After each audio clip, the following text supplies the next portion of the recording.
نحمده ونصلي على رسوله الكريم أما بعد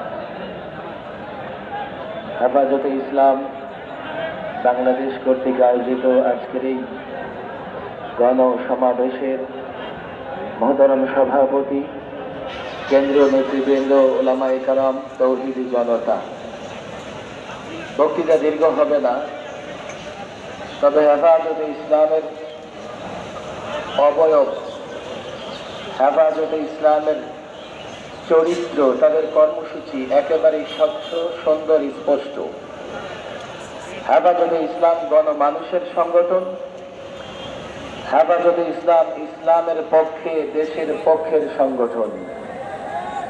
হেফাজতে ইসলাম দেশের মানুষের কথা বলে, দেশের স্বাধীনতার কথা বলে, অধিকারের কথা বলে, সাম্যের কথা বলে। হেফাজতে ইসলাম শান্তিপ্রিয় একটি সংগঠন।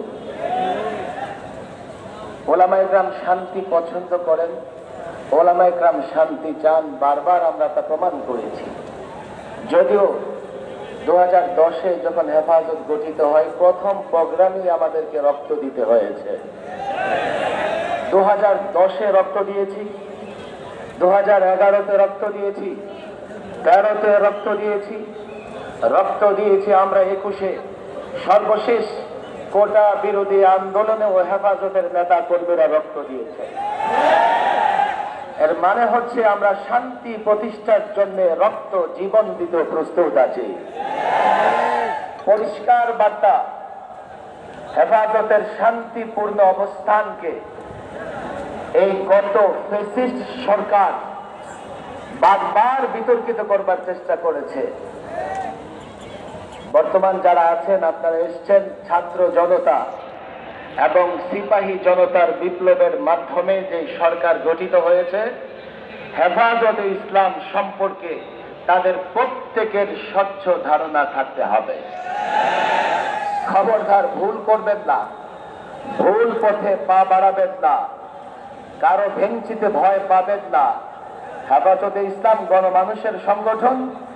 অতীতে যেভাবে হেফাজতে ইসলাম গণমানুষকে সঙ্গে নিয়ে দেশের পাহারাদারি করেছে, এখনো করছে, ভবিষ্যতেও হেফাজতে ইসলাম গণমানুষকে সঙ্গে নিয়ে দেশের পাহারাদারি করবে।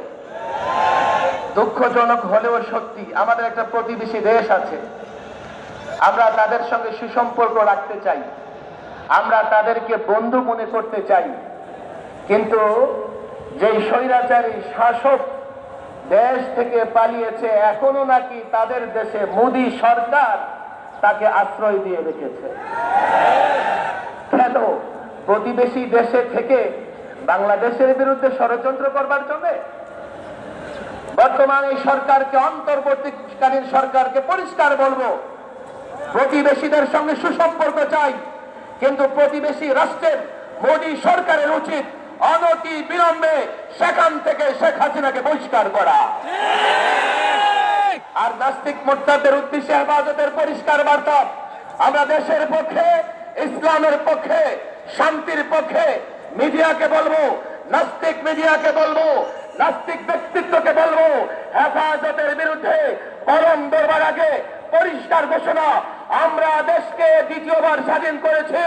স্বাধীন রাষ্ট্রে প্রভুদের গোলামি করে কোনো মিডিয়াও চলতে পারবে না। নেতৃবৃন্দ কর্মসূচি দেবেন, আমরা তাদের সঙ্গে সম্পৃক্ত থাকবো ইনশাআল্লাহ। ওয়া মা তাওফীকি ইল্লা বিল্লাহ।